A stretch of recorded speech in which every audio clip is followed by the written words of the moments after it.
revolucionárias do del siglo marxismo, XX, las do mejores século XX, aprendizajes para dos melhores justamente aprendizados para hay un justamente desafío que tenemos en China y en todo el mundo y que va lidar com esse ligado desafio a que a la gente tem na reconstrucción de una China e em todo o perspectiva mundo, que é a internacionalista reconstrução da profunda, perspectiva que es internacionalista preparar las profunda, herramientas para que que é esas preparar luchas as que sin duda ferramentas van a para que venir essa luta pueda que haber vai triunfos vir revolucionarios, digamos, porque possa vir com um triunfo revolucionário para, digamos, e salir, como possamos planteaba un poco justamente Plinio también sair, en su como colocava intervención, um pouco para Plínio na salir sua de esta perspectiva intervenção, de crisis, para guerras y sair dessa revoluciones, perspectiva que es lo único de que tiene para ofrecer el capitalismo, que necesitamos crise construir una e salida revolucionaria, repressão é a única implica coisa que o expropiar a la capitalismo pode burguesía y fazer, derrotar a e la a gente possa dar burocracia uma en el saída caso de China, revolucionária, y derrotar a burocracia no lo caso da mismo tenemos como China, desafío e o mesmo en el temos como conjunto del desafio no orden conjunto mundial capitalista imperialista. mundial Así capitalista que e vuelvo a felicitar a em André por todos os su libro países. y Bom, por los felicito disparadores André pelo que seu crea livro para pensar esta compleja e situación por internacional que colocar estamos mais uma afrontando contribuição para a y gente poder construir una pensar essa perspectiva complexa revolucionaria situação internacional ante e ella. para que a gente possa construir uma perspectiva revolucionária frente a essa situação tão tensa. Bom, gente, com a finalização das falas dos convidados aqui da mesa, a gente queria abrir para perguntas de vocês. Quem quiser pode levantar a mão. Eu tenho um comentário e uma pergunta, que o primeiro comentário é sobre que você citou o Jabor, só que é muito interessante que no livro do Jabor, onde ele vai explorar a tese que a China seria socialista, ele começa metade do livro falando de Marx e Engels e o conceito de socialismo, e quando ele vai fazer a análise da China, ele não utiliza nada de Marx, ele é mais keynesiano do que qualquer outra coisa. E ele não analisa materialmente a China baseado nos conceitos que ele apresentou de socialismo para chegar na conclusão de que a China é socialista. Então a gente mais uma vez reforça que o método Marx, né, de analisar materialmente as realidades para chegar nas conclusões, porque se a gente não analisar, a gente vai chegar numa conclusão diferente daquilo que a gente está analisando. E aí isso vem da minha pergunta, que seria para explorar mais o que seria o imperialismo. Porque justamente nesse distanciamento com Marx, não se analisa o conceito de imperialismo materialmente como ele é. Eles criam um ideal, que hoje em dia esse ideal de imperialismo é baseado nos Estados Unidos, e aí o pessoal, ao analisar a China, tenta entender o que de imperialismo estadunidense tem no imperialismo chinês. Muitas vezes o pessoal fala, se a China não foi lá atacar um país XYZ, então não é imperialismo, porque assim fez os Estados Unidos. Então a gente não pode chamar de imperialismo. Então, se analisar materialmente, toda experiência vai ter as suas peculiaridades, porque as condições materiais são diferentes. É isso. Thiago, sou da Letras, e eu tenho uma dúvida que é em relação... inclusive, antes de vir aqui, eu estava discutindo com um cara sobre a China, e ele falou para mim o seguinte, que o socialismo é uma fase de contradição, porque é um Estado que vai acabar com o Estado. E ele tem muitas características ambíguas. E a China tem muitas dessas características, como, por exemplo, um partido comunista forte que já censurou muitas vezes os bilionários chineses em algumas situações. E a China, sem esse Estado burocrático, não se transformaria num país de produção de tecnologia de ponta. Então a gente está avaliando aqui muito as características negativas, mas como que a China sobreviveria de alimentar a população, criar tecnologia, se não fosse também esse Estado burocrático? Isso às vezes me faz questionar se não há um socialismo ali de alguma forma, porque querendo ou não, às vezes a gente, assim, eu tenho a expectativa de ver uma revolução e dessa revolução em 30, 40 anos ocorrer a transformação social. E às vezes essa transformação do fim do capitalismo para o início de um sistema comunista pode durar 200, 300, pode sair da margem da vida de um ser humano médio, né?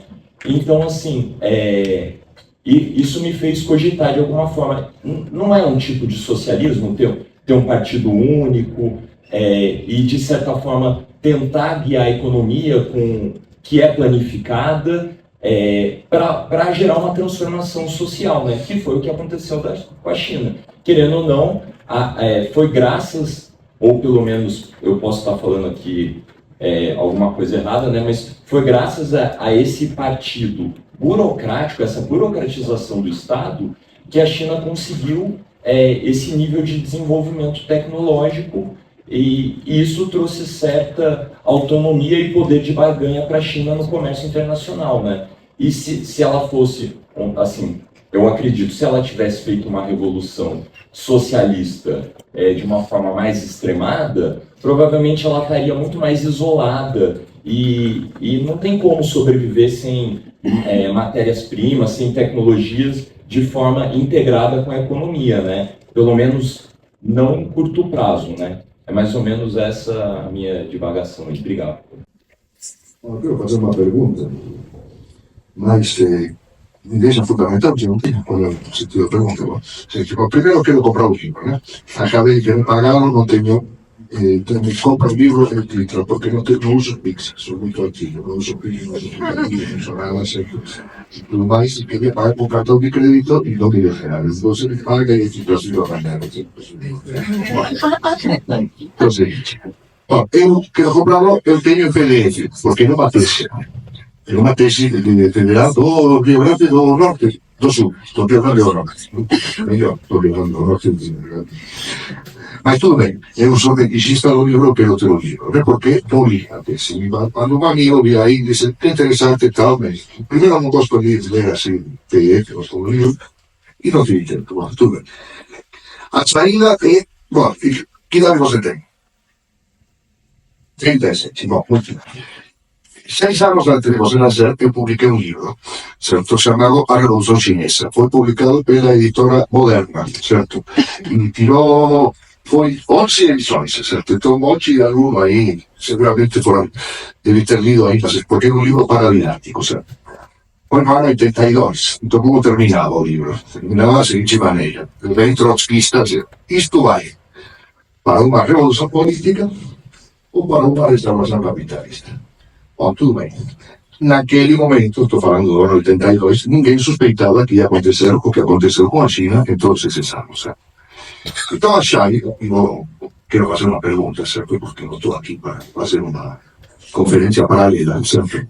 Por aqui se mencionaram duas coisas. A Rig, muito bem, a Rig, certo? Bom, a Rig terminou sua vida, faleceu lamentablemente, relativamente jovem, antes de ver tudo isto que está acontecendo, certo? Ele anunciou, ele dividiu a história do capitalismo em ciclos sistémicos de acumulação, certo? Repúblicas italianas, reinos ibéricos, Holanda, Inglaterra e Estados Unidos. Estamos vivendo o final do ciclo norte-americano e pronosticou o início do ciclo japonês. Bom, não deu certo, foi um pronóstico errado.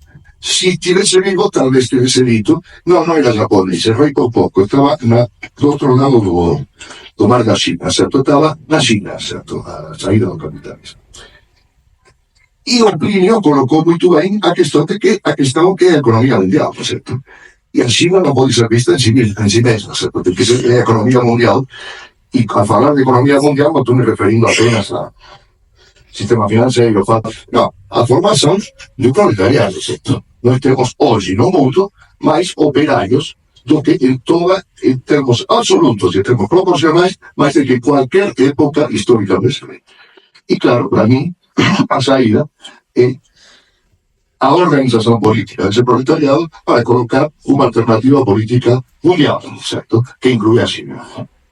E esse é um problema estritamente político. Porque a questão é a seguinte. Agora, essa perspectiva tem que se apoiar em fundamentos objetivos. Porque não é que o proletariado vai lutar necessariamente, etc. Pode ser uma perspectiva utópica. Bom, o proletariado vai se revoltando faz muito tempo e não temos socialismo. Então, quer dizer, provavelmente isso seja uma utopia. Agora, quais são as contradições objetivas? E quero ir concluindo com isso.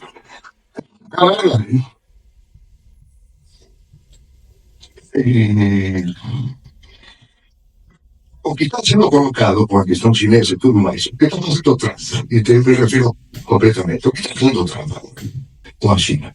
Os franceses, essa coisa toda, com a China não, o mundo inteiro, China incluída, né? Tudo bem. É um desvio, uma política maluquinha de um pirado, que além do mais é um fascista, embora ele pessoalmente não saiba que carga d'água é o fascismo, certo? Porque não tem a menor ideia, certo? É uma coisa que o Bolsonaro diz que o racismo era socialismo, certo? Houve a manifestação de uma tendência profunda do capitalismo. No fundo, na minha opinião, nós estamos repetindo muitas vezes os mesmos debates. Antes de Trump chegar ao poder, seu assessor principal chamado Elon Musk, certo? Apresentou uma perspectiva. A perspectiva que lhe dava era a seguinte. A saída para a situação é a seguinte. Vamos parar com a guerra na Ucrânia.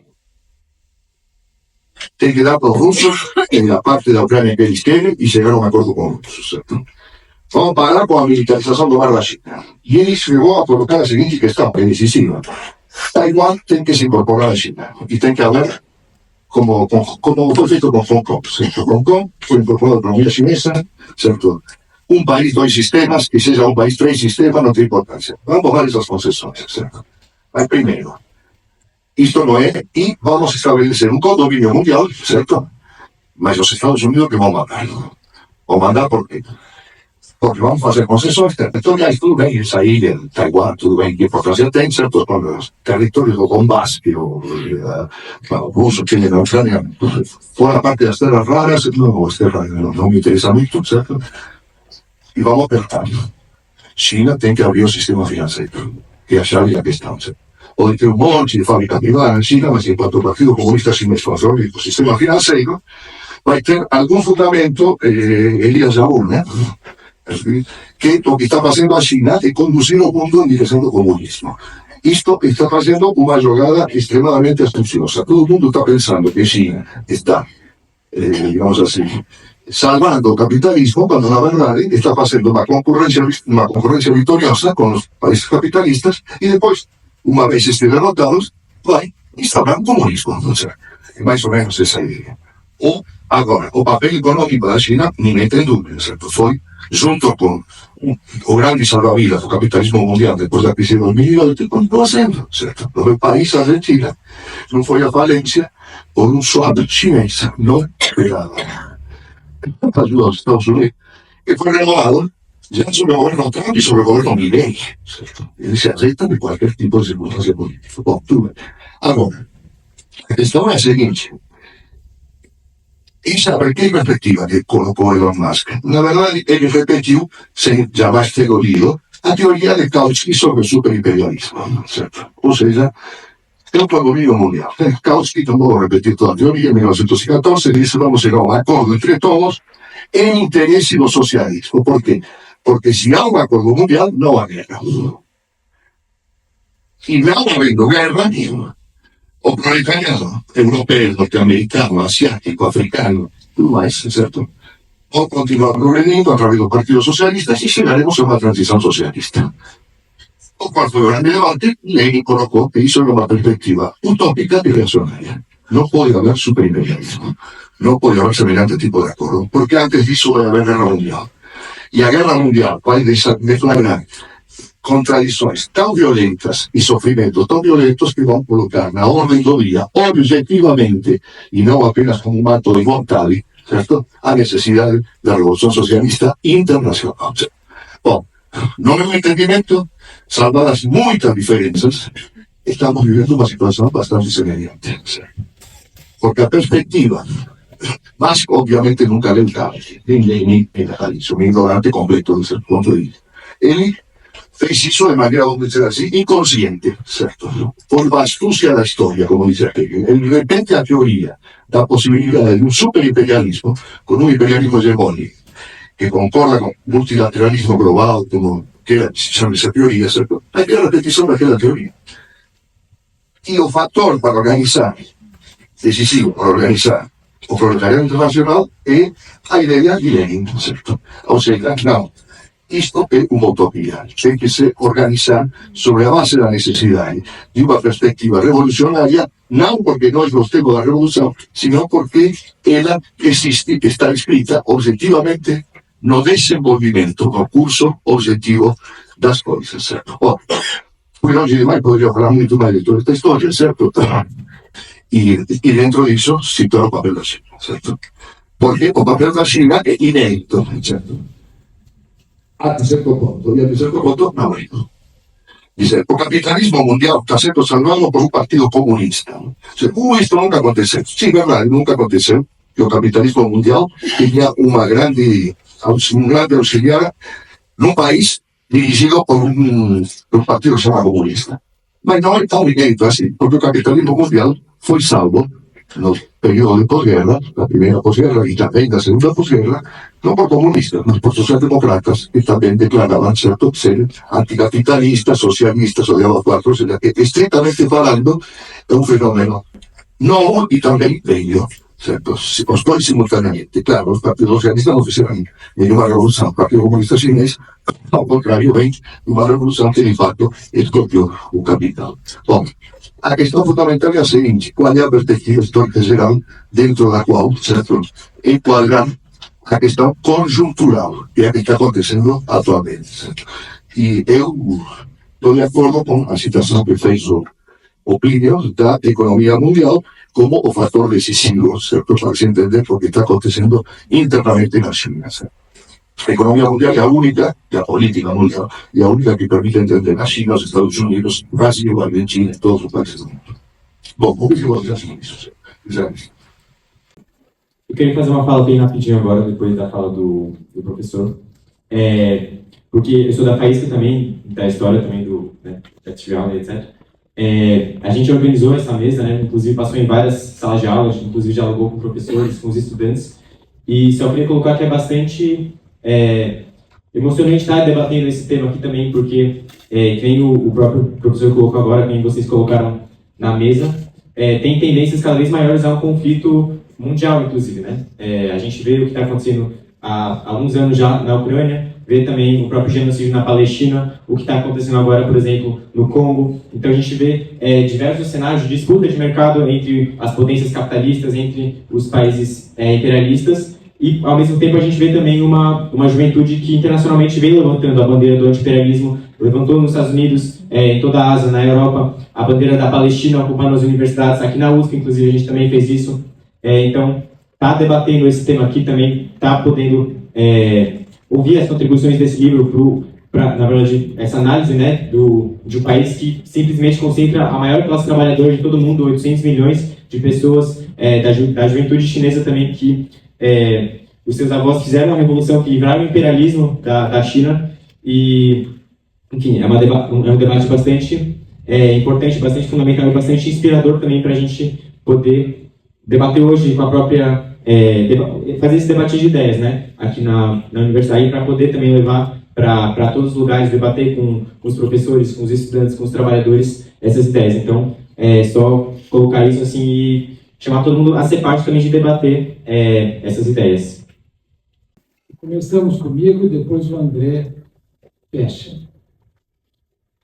A pergunta do Gabriel.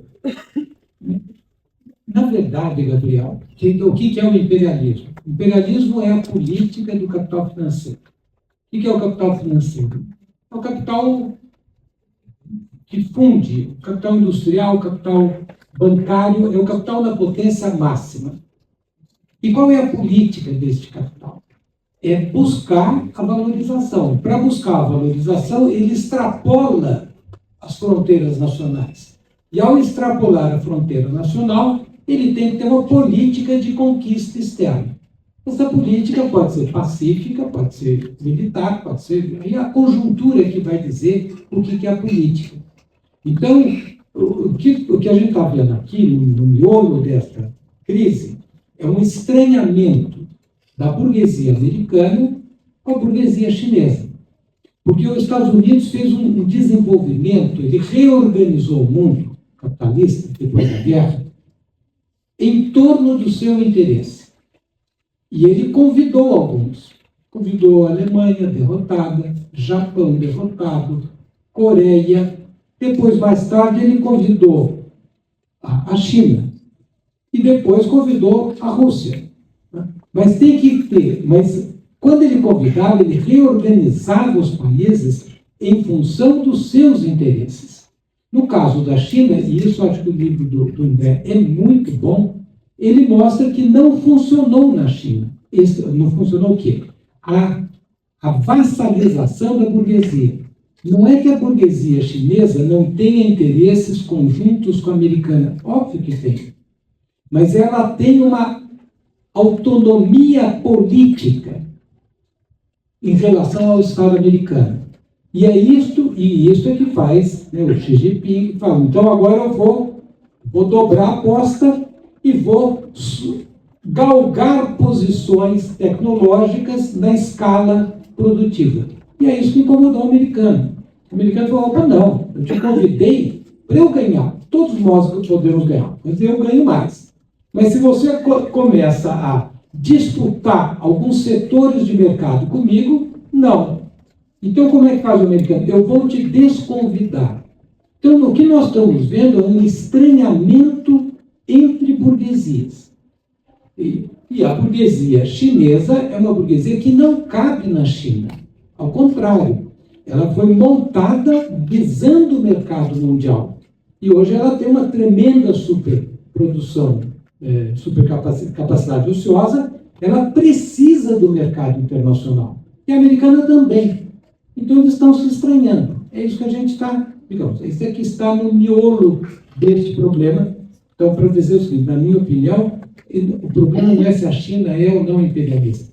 É que o capital financeiro é imperialista. E a China é impulsionada pelo capital financeiro chinês, que tem, digamos, algumas inibições, inclusive, né, pela forma como ele organiza o sistema financeiro. Bom, Tiago. O Tiago fez uma pergunta, cadê o Tiago? Ultra complexa, Tiago, que desvia um pouco do debate, eu vou ser breve aqui para a gente ficar mais na questão da China, né? No fundo, nós nem discutimos aqui a crise ambiental, que parece que nem é mais uma crise ambiental, é um colapso ambiental. Então, na verdade, nós vamos ter que repensar o modo de viver, porque este modo de viver é insustentável. Então, este Estado burocrático, que no fundo é um Estado movido pela lógica do capital, em busca de expansão permanente, este Estado não é uma solução para nada. Ele é parte do problema, né? Então, você diz, mas ele permitiu, o Estado chinês permitiu o desenvolvimento da economia chinesa ao ponto de desrespeitar os limites impostos pelos americanos. É verdade. Você diz, o nosso Estado não conseguiu nada disso. Fizemos uma industrialização quando você reorganiza o mundo, não cabe mais uma industrialização quase que espontânea na periferia. O Brasil entregou a industrialização sem nenhuma disputa. Entregou aplaudindo. O chinês não. O chinês ele conseguiu se organizar. E isso acho que o livro do André mostra bem, né? Qual foi o segredo? O segredo é o monopólio da representação política. O capital internacional pode entrar, pode explorar o trabalhador, mas não pode ter vontade política. Isso é quase impossível, porque ele entra pelo próprio chinês. Sim, mas é uma situação muito mais complexa para você poder manipular o Estado, como é manipulado aqui no Brasil, né? Ou na Argentina, em qualquer outro país. Então, eu acho, a tua pergunta é complexa, merece uma discussão muito mais longa, mas eu acho que o Estado burocrático não resolve nada, e, embora possa ser conjunturalmente instrumental para fomentar o desenvolvimento de uma burguesia nacional, ou com aspectos nacionais. Bom, a questão do Codiola já é mais complexa ainda, né, Codiola? O que eu acho que está aqui, Codiola, para ser bem rápido, depois se a gente tiver outras rodadas, a gente volta. É que nós estamos, né, parece que, né, o Codiola fez uma formulação que ele diz, olha, nós estamos, no fundo, revivendo um enfrentamento imperialista. O que é verdade, eu acho, né? Mas em outra conjuntura, que eu sei que o Codiola sabe disso, né? Que é a conjuntura do que eu chamo de crise estrutural do capital. O que é a crise? Por que é estrutural? É o capitalismo em descenso. É um descenso, não, porque ele vai descender enquanto ele sobreviver. O que caracteriza este capitalismo em crise? O que determina? a tendência decrescente da taxa de lucro. Então, entender o capitalismo contemporâneo, na minha opinião, é entender as contratendências à tendência decrescente da taxa de lucro. Qual foi a grande contratendência? O neoliberalismo. Como é que eu resolvo a crise? Eu administro essa crise, já que eu não consigo resolver, já que ela é estrutural.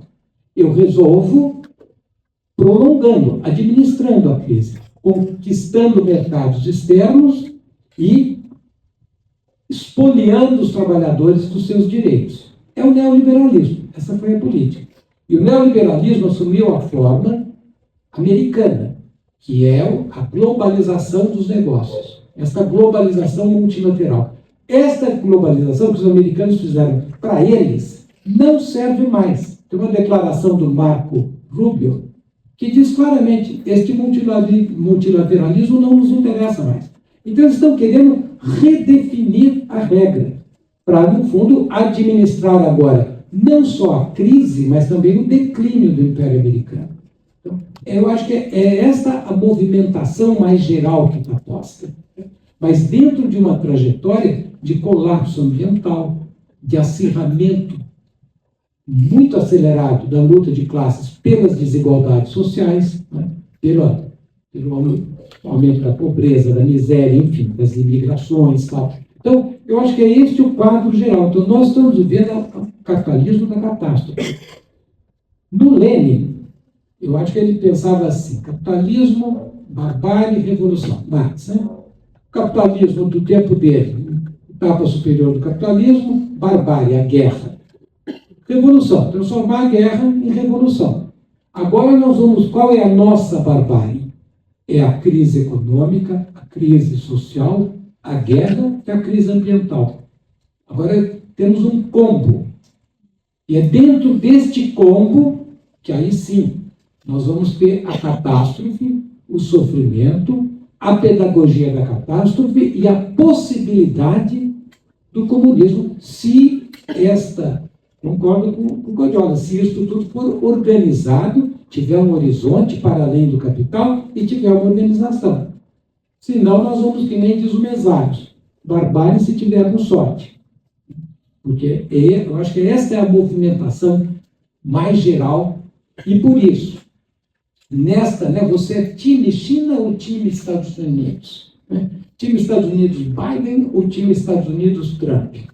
Não somos, né? Parece que minhas filhas pequenininhas me sugeriam: você prefere morrer queimado ou congelado? Não, eu prefiro não ter essa pergunta, né? Quer dizer, isso não é solução. Inclusive porque não existe uma solução chinesa nem uma solução americana. Está tudo absolutamente imbricado. Então, eu acho que essa é digamos, a quadra onde nós estamos. Passo para o André, porque esse debate vai longo, depois a gente põe para o Guardiola, que é certeza que vai ter controvérsia. Eu já queria aqui começar agradecendo a todo mundo que está participando da mesa, mais uma vez, aqui, o Júlio Sampaio aqui do meu lado, o Esteban, todo mundo que pôde participar aqui na nossa rodada de apresentação do livro aqui na USP. O Plínio já adiantou algumas coisas que eu ia mencionar, especialmente sobre o tema do imperialismo. Só sobre isso, o Gabriel mencionou rapidinho. Muita gente tem ou dificuldade ou não reconhece esses traços imperialistas ou essa consolidação da China como país imperialista, como o Esteban corretamente colocou, porque ela não tem a mesma magnitude das forças que os Estados Unidos. Não é bom? Isso a gente pode explicar historicamente. Os Estados Unidos têm muito mais décadas e até séculos de dominação, de construção do seu poderio, e a China está começando a ascender de fato como uma potência, uma superpotência tecnológica capitalista agora. Agora, do ponto de vista da teoria do imperialismo, a questão da formação de monopólios. A China tem muitos monopólios hoje. Alguns deles vinculados ao Estado, outros deles com muita entrada de capital privado, nesses setores estratégicos que eu mencionei, de telecomunicações, de transportes, de energia, e que já mostra uma característica clássica, muito importante para o Lenin, da configuração de império. Isso se a gente levar em conta, mais uma vez, o âmbito nacional.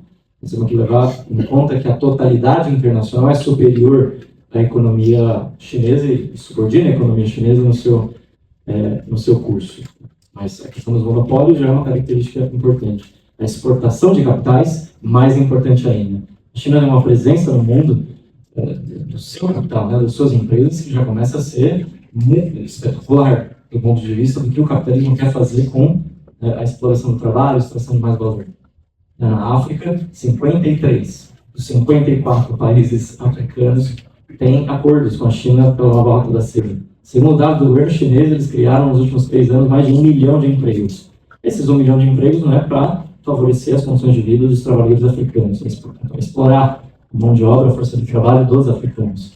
Então, esse aspecto também clássico das elaborações do Lenin está inclusa aí no que é a China hoje, para dar justamente esse panorama, essa pincelada, porque muitas vezes faz essa comparação, né? Mas a China não invade países, ela não ataca ninguém, como faz os Estados Unidos, de fato, não faz. Ainda não faz.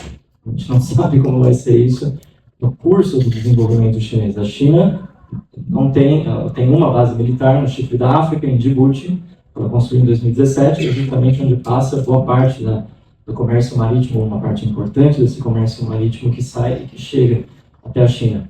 Só que a China tem 160 portos em todo o mundo que ela controla, opera ou tem controle total. E esses portos, eles servem tanto para a manutenção de navios comerciais quanto para navios militares. Não tem muita diferença entre uma espécie e outra de embarcação, então você pode fazer essa dualidade cívico-militar nesse tipo de infraestrutura. Então, nós estamos que ver em dinâmica como a China vai se inserindo no seu desenvolvimento dentro da economia internacional e como esses choques com os Estados Unidos vão obrigando a China a tomar medidas que ela não tinha tomado antes, que a gente não viu ainda, mas que estão inscritas nesse horizonte de maior violência, de maiores choques que o imperialismo internacional promove.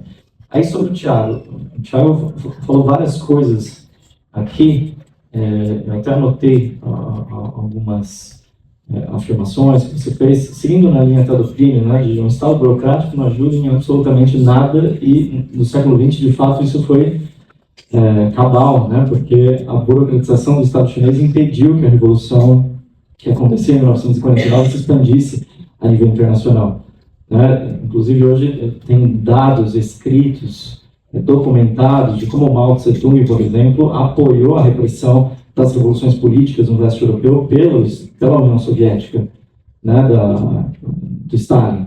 A Revolução Polonesa, a Revolução Tchecoslovaca, né, a Primavera de Praga, a Revolução Húngara, de 1956, todas elas receberam apoio do Partido Comunista Chinês. A repressão dessas revoluções receberam esse apoio.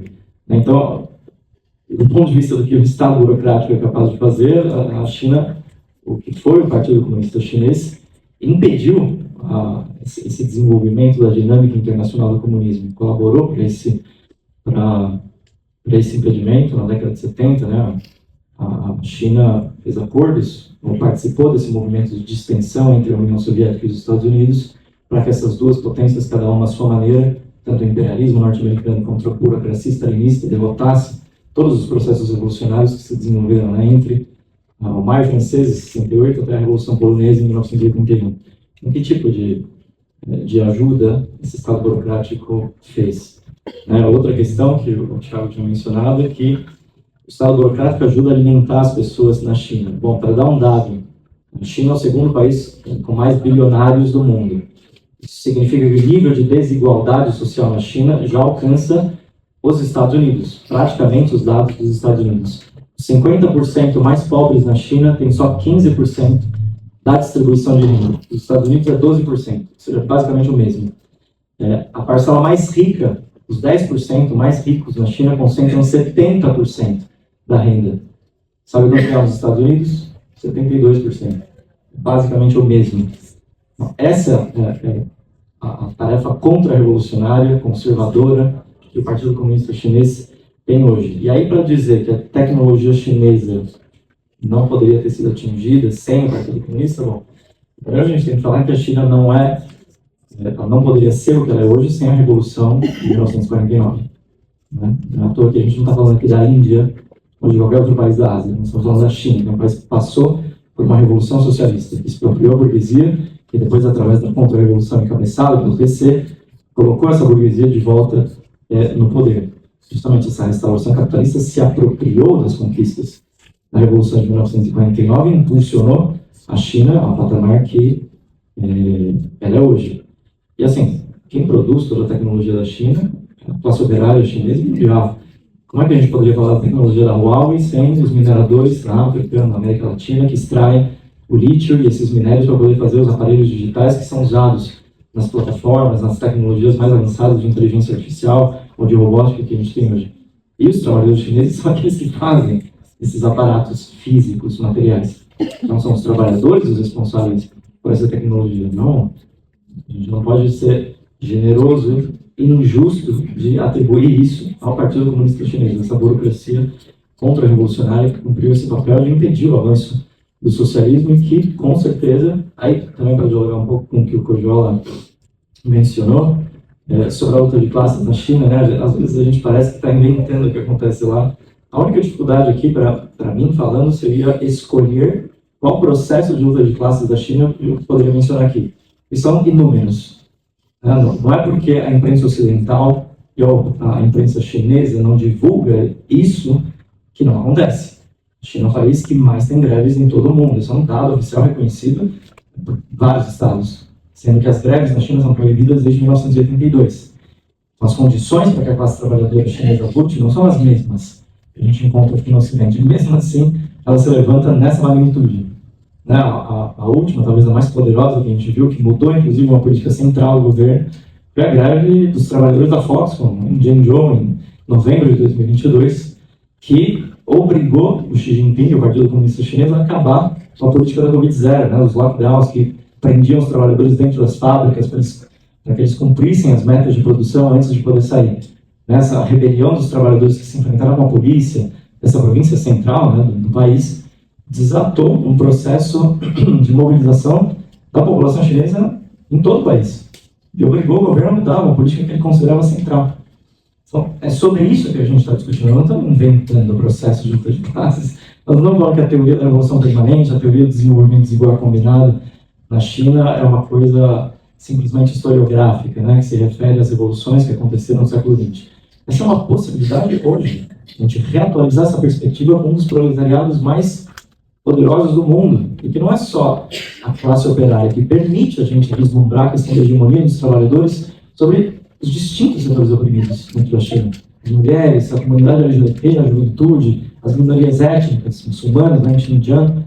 Imagina essa potência social unificada para se enfrentar não só contra o Partido Comunista Chinês, mas contra o imperialismo ocidental. Essa é uma perspectiva fabulosa para pensar o horizonte comunista na atualidade. Eu me apaixonei por essa perspectiva e usei ela como um fio vermelho que atravessa todo o livro. Porque não poderia ser um livro só de caracterização do fenômeno chinês. Nós estamos estudando um fenômeno não é simplesmente para colocar no papel e a descrição do fenômeno é essa, mas é para agir sobre ele, para tirar conclusões e buscar caminhos para a emancipação da humanidade contra o capitalismo. A China proporciona isso para a gente. Então, eu queria colocar essas questões justamente para tirar qualquer tipo de ilusão no que pode fazer de benéfico, que é nada do Partido Comunista Chinês, essa burocracia que precisa ser derrotada, e sim colocar naquele sujeito social que pode fazer de fato essa diferença, que é a classe trabalhadora. Separar as duas coisas e enxergar onde está a força da emancipação potencial e a força da conservação contra-revolucionária real, que já existe, que está na cabeça do Estado. Bom, eu fazer esses comentários de novo, já agradecendo todo mundo aqui pela presença. Vou passar agora para o Esteban, para ele também poder responder e fazer as considerações. Bueno, de vuelta, muchas gracias por la invitación. Bom, primeiro eu quero Creo agradecer que pelo gran parte de las convite. preguntas y Acredito que comentarios boa han parte sido das perguntas e muy bien comentários abordados por foram Plinio y André. muito bem Solamente respondidos por Plínio e para, André, e en pos de somente la brevedad, para un breve comentario, más bien brevemente fazer um comentário, una mas bem uma pregunta, creo yo, que pergunta queda abierta, acredito que es que fica crucial en la aberta coyuntura, e que que é recorrió crucial na mucho conjuntura e las que intervenciones. passou muito por todas as intervenções. Plinio hizo bastante hincapié en la Plínio gran também interdependencia que colocou caracteriza essa hoy relação, né, de la interdependência que relación entre caracteriza Estados hoje a Unidos relação entre Estados Unidos y e China, China, digamos, y es algo que sigue siendo un e que dato é algo que indiscutible, segue a pesar dado de que estamos discutível, ya apesar hace de más que de já 10 estamos años